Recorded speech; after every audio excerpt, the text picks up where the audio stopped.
Baruch Atah Adonai Eloheinu Melech HaOlam Asher Kidshanu B'mitzvotav V'tzivanu La'asok B'divrei Torah. Praise to you, Lord God, rule the universe, who's made us holy with your commandments and command us to busy ourselves with the words of Torah. And with that, we will dive in. So I'm going to do a quick review to catch us up on where we are with chapter 3 of Pirkei Avot. Number one was know where you're coming from, where you're going, before whom you're destined to give an account and a reckoning. Number 2 was pray for the welfare of the government. And what some call number 3, 2 people should sit together and speak words of Torah, or else it will be a session of scorners. Then we went on with number 3, that if 3 have eaten at a table and there's not words of Torah, then it's as if they have eaten sacrifices offered to the dead. But if 3 have spoken meaningful words, then it is as if they have eaten at the table of the all present. Number 4, one who wakes up at night or stays awake at night, or walks alone and is thinking idle thoughts, endangers their life. 5, the yoke of the Torah versus the burden of government and or earning a living. 6, when 10 speak meaningful thoughts or occupy themselves with Torah, then God is present. Also true of 5, also true of 3, also true of 2, and also true of 1. 7, which is the one that we did last time. Give to God that which is God's, because everything is God's. And if you are reviewing your studies while walking in the road and interrupt your study to say, how fine is this tree? Or how fine is this newly plowed field? Then that is not good. Scripture counts it to them as if they've committed a capital offense. Which brings us up to our saying for this time. Jim, would you do us the honors, please? Here. Okay, some call this 310. Rabbi Dostai ben Rabbi Yanai said in the name of Rabbi Meir, whoever forgets one word of their study, Scripture accounts it to them as if they committed a capital offense, as it is said, but take utmost care and watch yourselves scrupulously, so that you do not forget the things that you saw with your own eyes. Deuteronomy 4:9. Does this apply to one who finds their studies too difficult? No, for the verse continues that they do not fade from your mind as long as you live. Thus, they are not mortally guilty unless they deliberately remove their learning from their heart. Okay. Okay. Should I continue? Yes, please. Biography. Rabbi Dostai ben Yanai was a student of Rabbi Meir Eruvin 5:4 and an older contemporary of Rabbi Judah Hanasi. He has many parables attributed to him in the Talmud and Midrash. Rabbi Dostai was active from 135 to 170 CE. Here are these sayings relevant to our lives today. Thank you. All right, thank you, Jim. So, Rabbi Dostai ben Rabbi Yanai, in the name of Rabbi Meir, forgetting what you've learned. That's not good, at least if you've done so intentionally. So, how is this relevant to our lives today? I think it's something that's not wanting to get into the political, but you can't help but get into the political. But you know, it's basically saying if you learn something, if you see something, don't deliberately put it out of your mind. Don't deliberately bury it. You know, you may forget honestly, you may, but if somebody reminds you, remember it. And you know, it just seems like there are too many people today who don't want to, you know, hear the truth, but don't want to see it and deliberately say, no, the truth didn't, you know, whatever really happened didn't happen. Okay. I think this is on a little bit less political note. I think this is actually this is really, really good practical advice for improving observance. Because you can't grow if, you know, every step, and I guess this also applies generally, you can't grow in something if you forget every step you take, if you backtrack every single time. Obviously, the learning process involves a little bit of stepping back sometimes because of mistakes, but if you just forget everything you learned, then you would never progress in anything. So I think it's really good practical advice for if someone would want to improve their sort of observance of Torah, but also just improving doing anything, whether it's getting better at, you know, your career or in art or something like that, or just anything really that requires practice. That's how I understood it. What about if you do forget these things, but you run across something, you learn it has some of what you had in the past and builds upon it?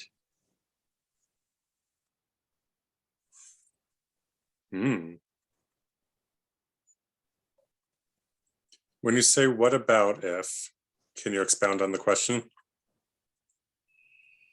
Not really yet. I mean, as soon Sure. as I said this to you, I was trying to think of maybe some sort of an example, but Sure. I guess I'm just thinking of this in the hypothetical sense. No, it's a scenario that's worth considering. Interesting that if you take this literally, to become a rabbi, you can't forget anything you learn. Yet in medicine, the student who learns 70% of what he's supposed to learn is still called a doctor and still treats people. Is a rabbi not supposed to help his flock because he's forgotten a word or two here and there? How do you know, and how do you know that what you're studying and what you're learning is truth? So maybe you do want to, maybe if not forget it, but question it. And maybe you'll find out that it's not correct and you do want to just forget it, but you learned it. So are you in trouble because you made a judgment over something that you found out to be not true and not useful?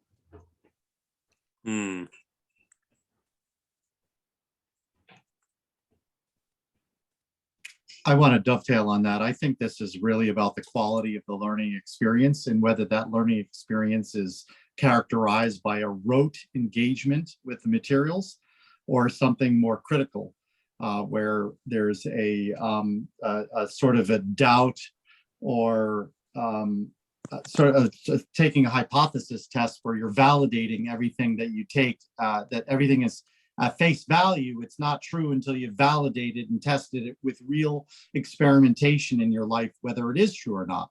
And if it, in that kind of a more rigorous engagement with the material, then leads to a deeper memory or fungibility of the actual materials in the memory, as it in a sense, it becomes muscle memory rather than just a short-term memory. So I think there's something embedded in here. And again, I'm making a modern interpretation of the learning style, pedagogical styles and learning styles, and what sinks, what has durability, and learning styles which do not. I think the phrase here that is most useful for me is so that you do not forget the things that you saw or learned. And one way not to forget is to keep reviewing them over and over again. So I think this may be a way of saying, don't stop learning, continue learning. That is the one way to prevent yourself from forgetting over and over again. Relearn. It's what you have to do.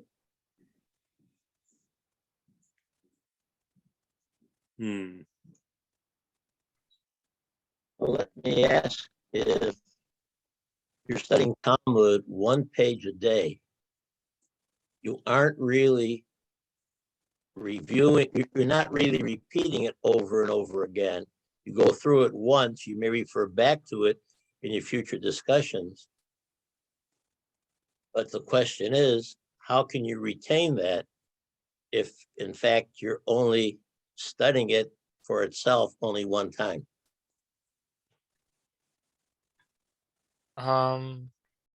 To piggyback off of that, because I find that to be really interesting, maybe it also has to do with the way in which you would learn for example, the daf yomi, like perhaps through a debate or a conversation about what's actually going on in the text to sort of reveal its meaning. Maybe. I thought this was interesting. Sorry.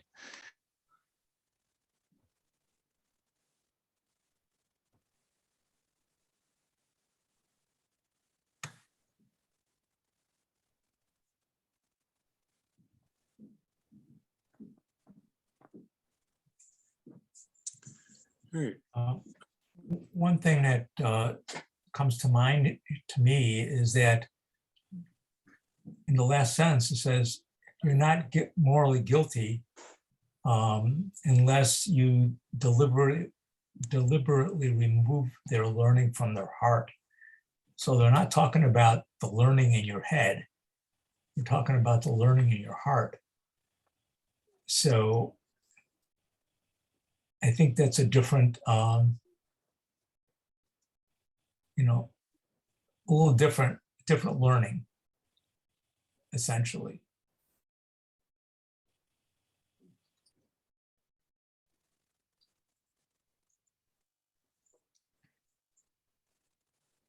If I can interject just one small thing, I heard somebody saying something about knowing whether what you're learning is true.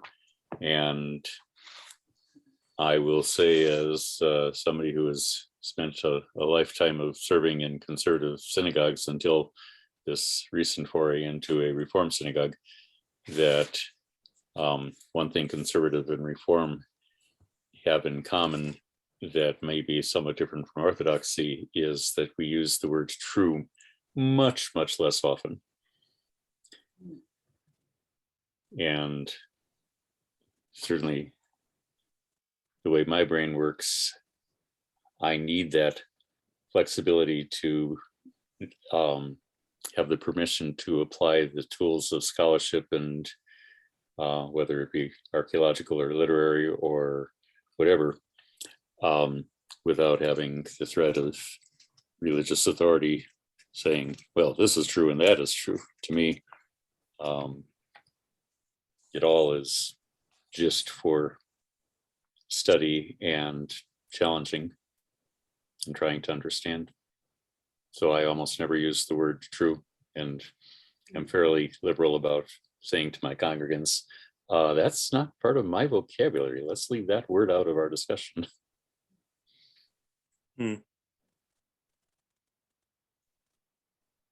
Well, I want to go back to what Morris said. I really like that because it makes me think that, yes, you can read and it's in your head because you've read it over and over again, but unless you really take it into your heart and soul, it doesn't really affect you. So I think that was the most important part of it to me anyway. Answer, would you prefer the word factual to something that is observable at least? Absolutely. If it's observable and free people can look at a given situation and not have a raging battle of words as to whether or not they can agree with what they saw or what they experienced, then I will accede to the use of the word factual. But I will also tell you that I appreciate you differentiating between the concept of factual and the concept of true, because true is unfortunately a word that both in the religious world and in the rest of the world is a much abused concept. One person's truth is another person's horror story. So thank you for asking.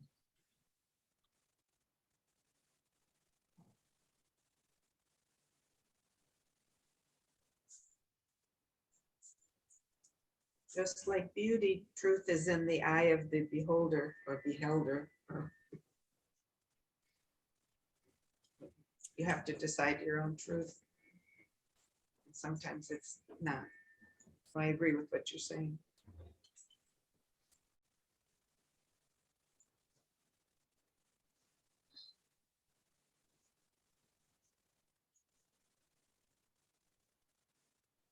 David, just for the sake of closing out this argument, how would you interpret that last sentence? What would be an example of deliberately removing learning from the heart? Is this talking about ethical actions or an action which I know to be ethically either a violation of a halakhic principles and or perhaps some other commonly communitarily agreed upon ethical standards? How would you, what would give me an example of removing learning from the heart deliberately? Sure. So a couple of thoughts come to mind.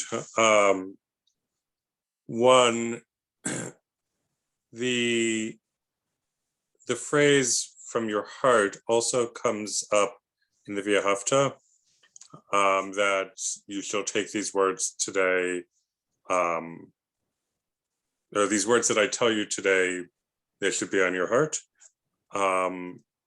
So this idea of like really internalizing something. At the same time, practically speaking, I think it is challenging to deliberately remove learning, because if I tell you, don't remember the word elephant, you will now think about the word elephant. So like it's very hard to deliberately remove learning.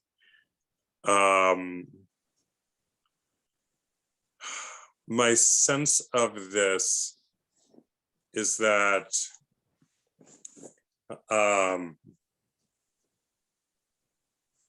this is the escape valve, because if Rabbi Meir said, if you forget anything that you've learned, then that's as if you committed a capital offense. And I don't know if Rabbi Meir also had the second half of this, or if Rabbi Dostai had the second half of this by himself, or if somebody else pointed this out and then Rabbi Dostai said it. But like everybody forgets things. And so having this line at the end about, well, okay, we understand everybody forgets things, and only if you intentionally forgot it, then that's a problem.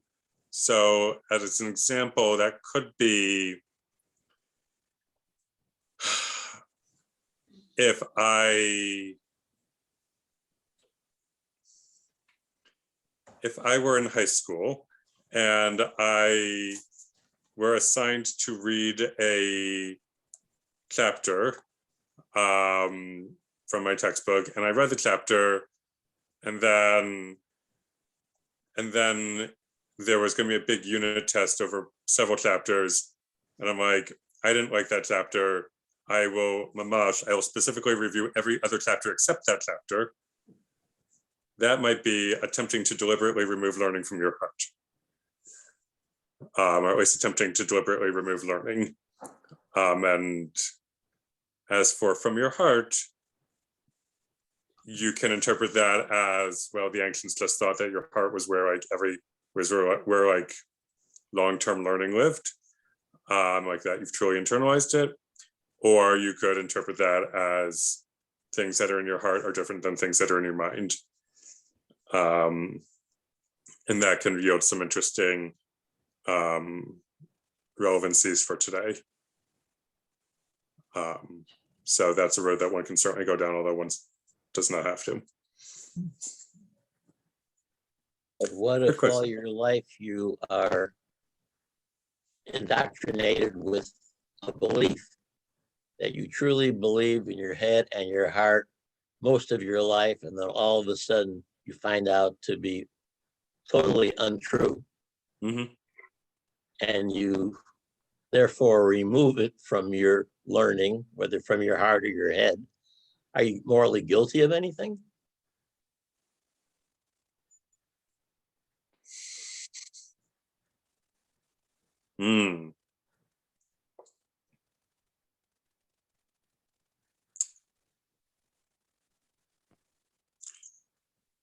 Rabbi Dostai might say that you should remember it so as not to like go down that erroneous path again. Like, remember it, just label it false.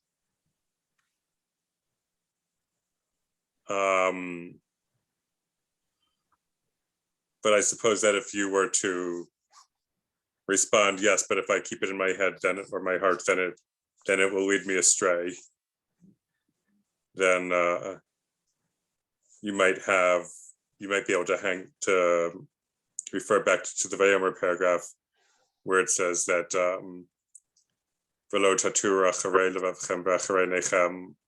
that you should not be led astray by your heart.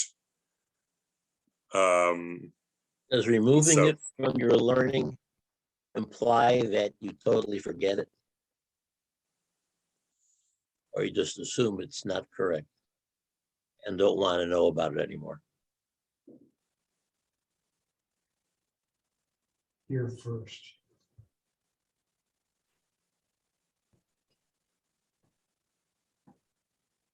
Yeah, I would say that it's that you deliberately attempt to forget.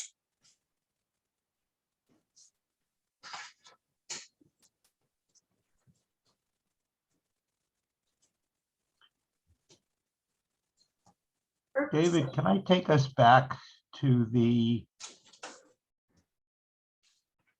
first paragraph? Please. I keep looking at this, and that scripture accounts it to them as if they committed a capital offense. I mean, does it really say in the Torah that if you forget a word of study, it's as if you committed a capital offense? Is that subject to the penalties of committing a capital offense?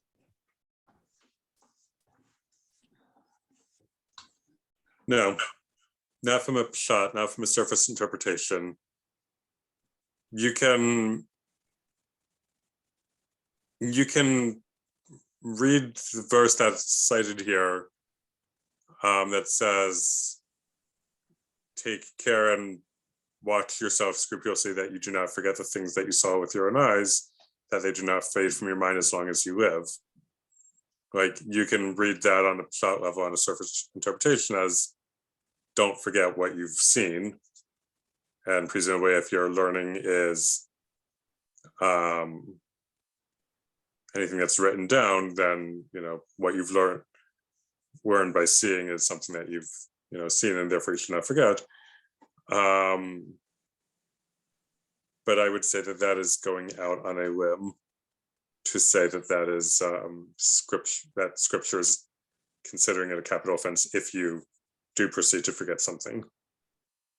The purpose of the learning is to help us grow in ourselves and to find ways to apply what we've learned as a guide to how we live our lives, how we choose to live.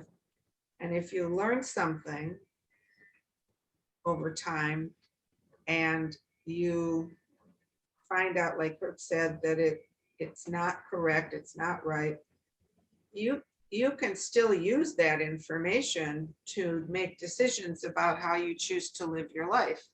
So it's not like you're forgetting it, you're just not applying it to your daily activities or to how you treat others or whatever code you have written for yourself to live a good and healthy life.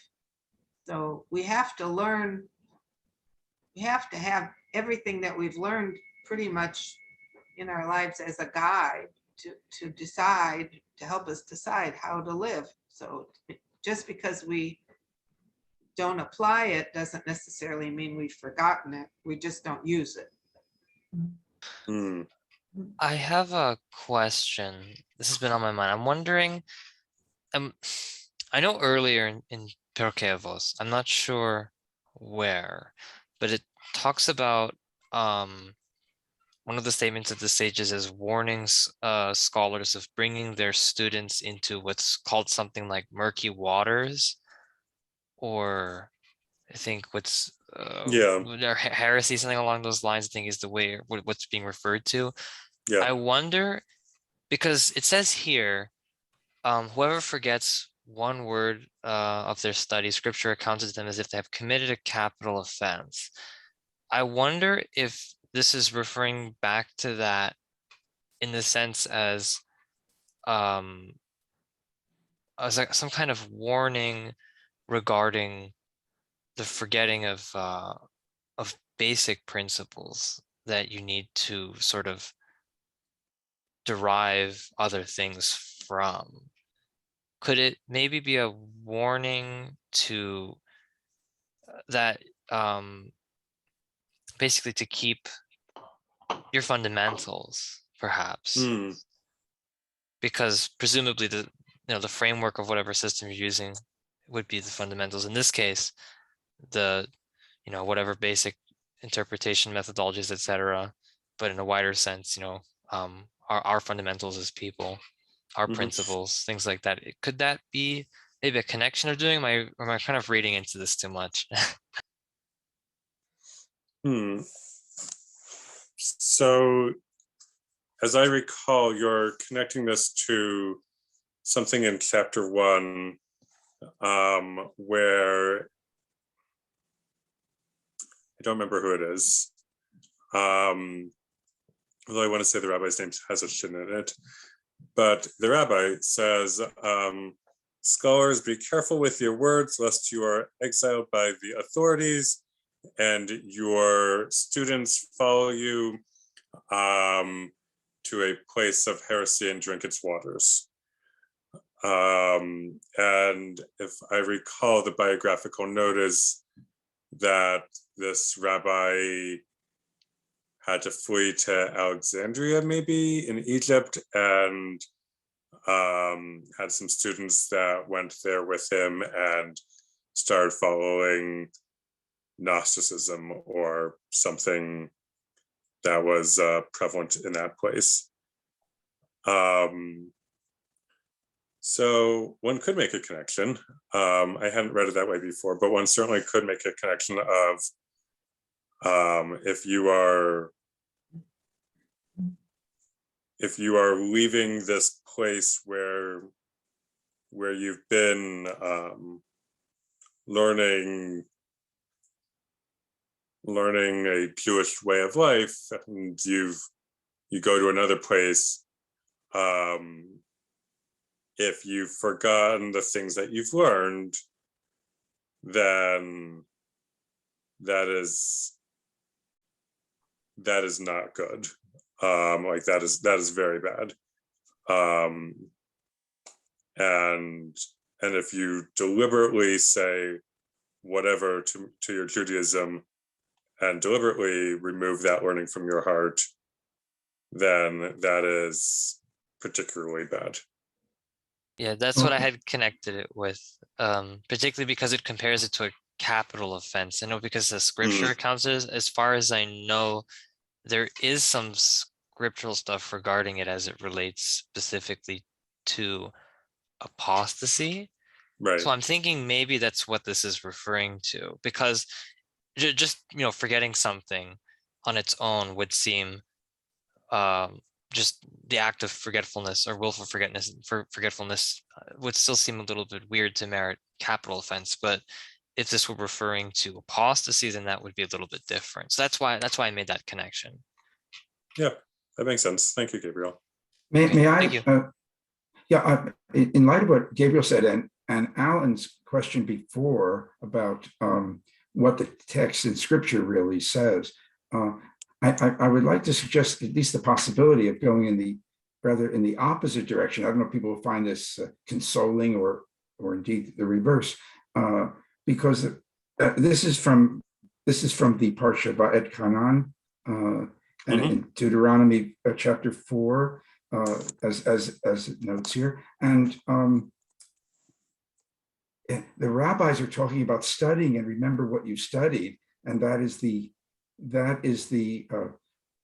crystallized version of the revelation, something of that sort that they have, and that they're not appealing to personal experience except by quoting. But what we have in this long speech of Moses, if I understand it, is at all, is that he's telling people who have, according to the text, just witnessed something with their own eyes that was marvelous and amazing, or who have done that in their lifetimes in Revelation.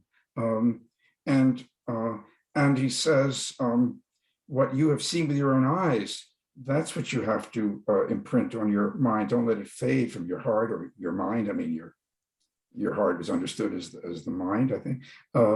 And so he's talking to people who had, according to the tradition, at least according to the text, a revelation, and they've seen something, and he's saying they should hang on to that, and truth can be found there, perhaps. And the rabbis, having not had that experience, are translating that into what we have in the text. I find that, at least potentially problematic and very interesting as a solution that they have. I hope I'm making some sense there. Yeah, so Phil, if I understand what you're saying, you're looking at the verse in context where it's talking about where Moses, it's in the context of a speech that Moses is giving to the Israelites, and saying that you Israelites were youngsters, because all the people who were older are now dead, but you were youngsters when you were at Mount Sinai. Don't forget what you saw, and then it goes on to say, make them known to your children and your children's children. And so, if I'm understanding what you're saying, Phil, you're suggesting that the rabbis are taking that verse from the context of the revelation at Sinai and now applying that idea to all of Scripture, or all of learning in general, both the written text and what they would consider the oral tradition that was transmitted at Sinai, according to the beginning of Pirkei Avot. Is that your idea? Well, in part, but I don't want to focus on the scope of the claim as to the texts involved, but rather that there was an experience understood to be, I imagine the rabbis didn't doubt it, an experience that was unique and in a sense empirical, to allude to earlier conversation. And the rabbis don't claim to have these direct experiences of that kind. So they're talking about a text and raising it to that very high level. And that's why we have at the beginning of Pirkei Avot, I think, or is it somewhere else? The story of the transmission from Moses to the elders and so on, which wherever that came from, it certainly didn't come from the text of the Torah. Yeah. So I just wanted to draw attention to that problem, and I think you've articulated it in a way. I don't want to dwell too much on it, but it seems to me a very that I don't think the ball should be hidden. So if we don't trust that revelation as an account of the revelation, then we're in the position that was suggested earlier by Cantor Neil Schwartz, that well, we're not sure what's true and what's not, and we'll make our way as best we can.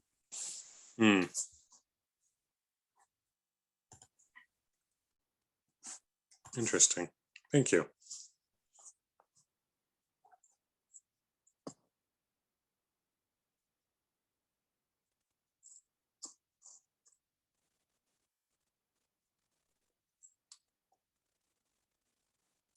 Other thoughts on this text?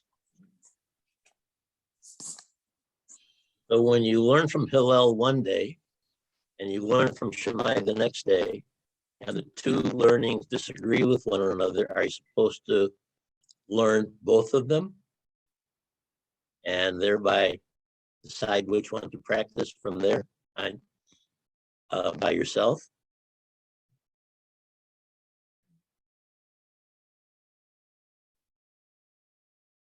Or do you remove one from your heart, if you will?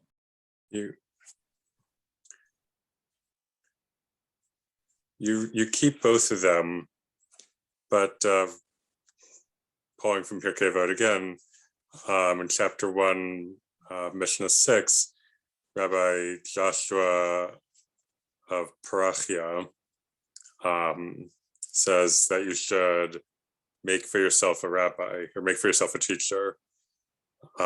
So if you want to learn from both of them, okay, go ahead and learn from both of them.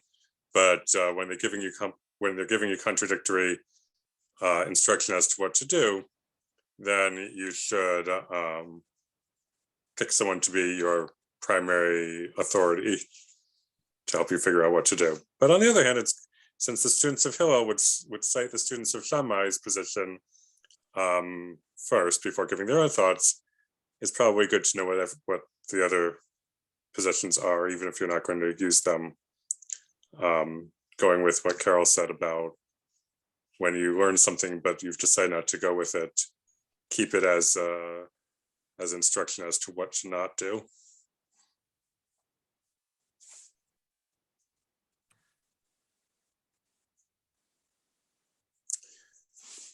Let's go on to our next text.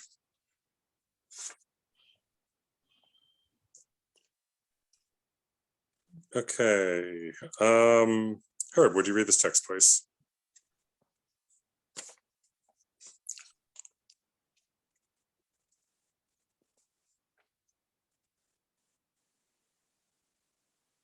Yep, you're on mute.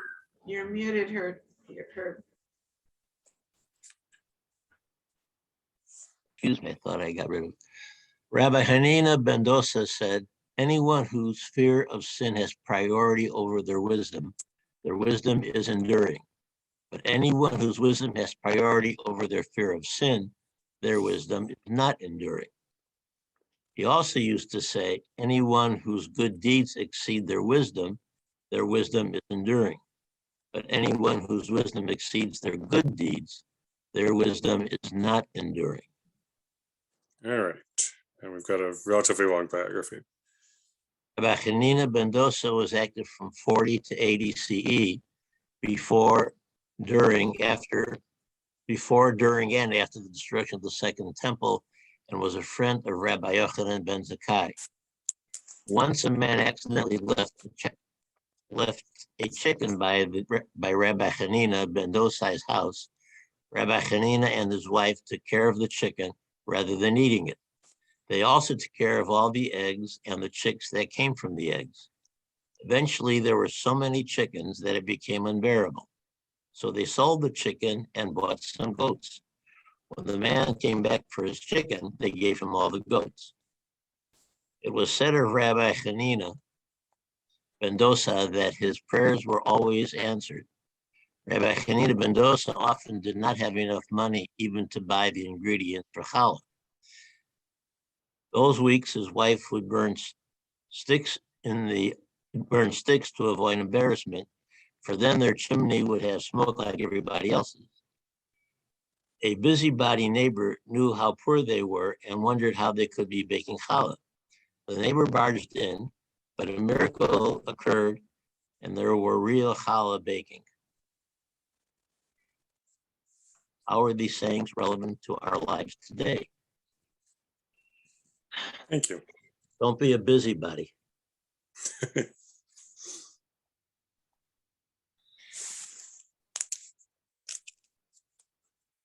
I guess if you have wisdom and don't use it, according to the first paragraph, you're wasting it.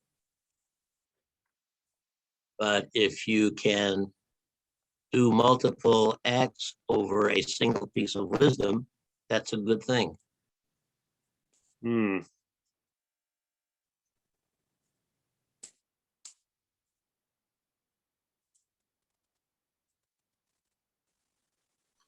It seems to me that it's not a competition, but there's kind of two things tugging at the individual. One is wisdom or knowledge, which is, I will say, objective. The other is the fear of sin or good deeds, which is, I would say, subjective, from the heart. And what they're saying is that, I don't know, you could be smart, but if you don't use your feelings, if you don't think with that part of who you are, all the wisdom that you may have is not worth it. It's almost like you won't know how to apply all that wisdom if you don't feel. If I could use some other words, if you were to study Torah from sunlight to sunset and then go to sleep because you couldn't see the Torah anymore, and never went out and helped your fellow man, that would be a total waste of your wisdom and would be a sin. If you studied medicine for 7 years or however long it took and never used it to help cure somebody, that would also be a waste. Hmm.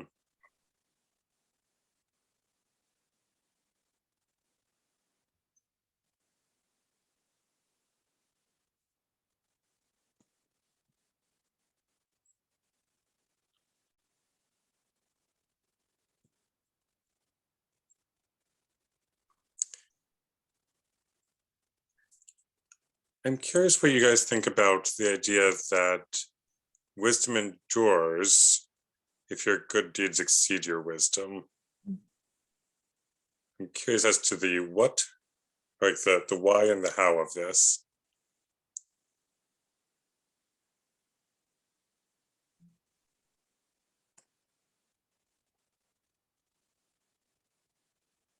I think they're saying wisdom endures because you're applying it.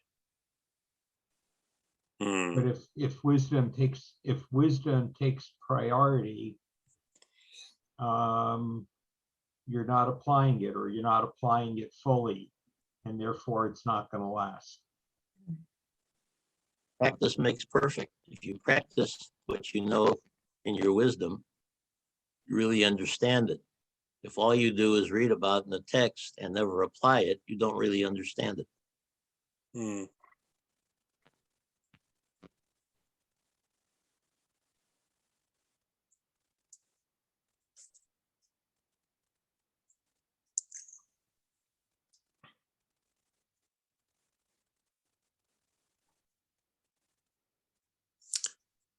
Another question for the group. What does fear of sin look like today?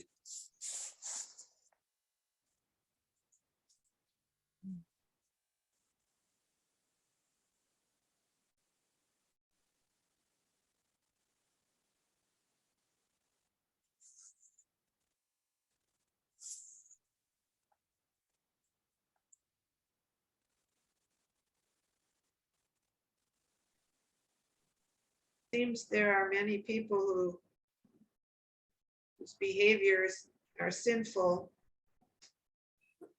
Mm. and don't seem to understand consequences that could come from them, Hmm. or don't care. I think we have to first define sin, because for Hmm. some people, one action is a sin. For another person, it may not be a sin. So it depends on how you approach the activity that you're going to do, whether you consider that a sin. And in order to know the difference, sometimes you have to have wisdom. I mean, you have to have learned somewhere along the line what sin is and how you define sin. And then you learn how to act in the face of sin. Hmm. I'll give an example, a contemporary example. I've just visited a COVID testing facility and have learned that I am COVID positive. I exit the facility, get on a public bus, and have my mask off. I'm maskless, breathing around on the bus until I get off the bus, knowing that I'm COVID positive. A couple days later, several people on the bus are COVID positive. They enter the ER, admitted with serious COVID, and die. So I know and willingly engaged in behavior which had mortal consequences on my neighbors and was indirectly abetted their death. Hmm.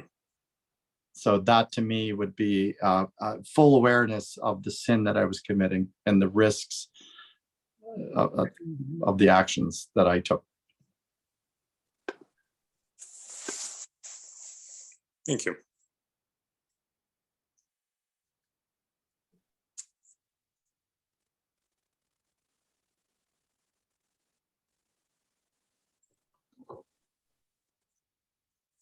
All right, other thoughts about this text?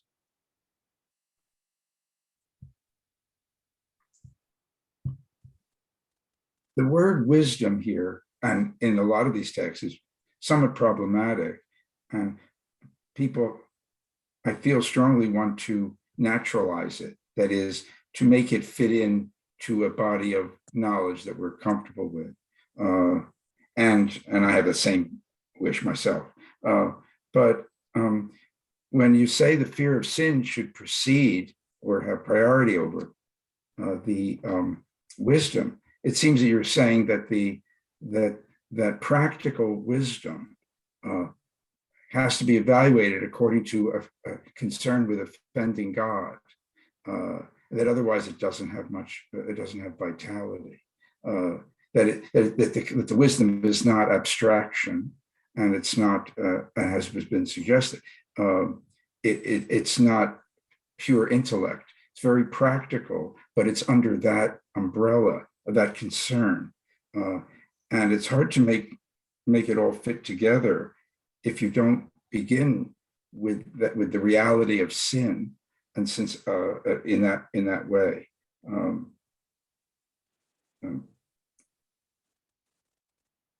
Hmm.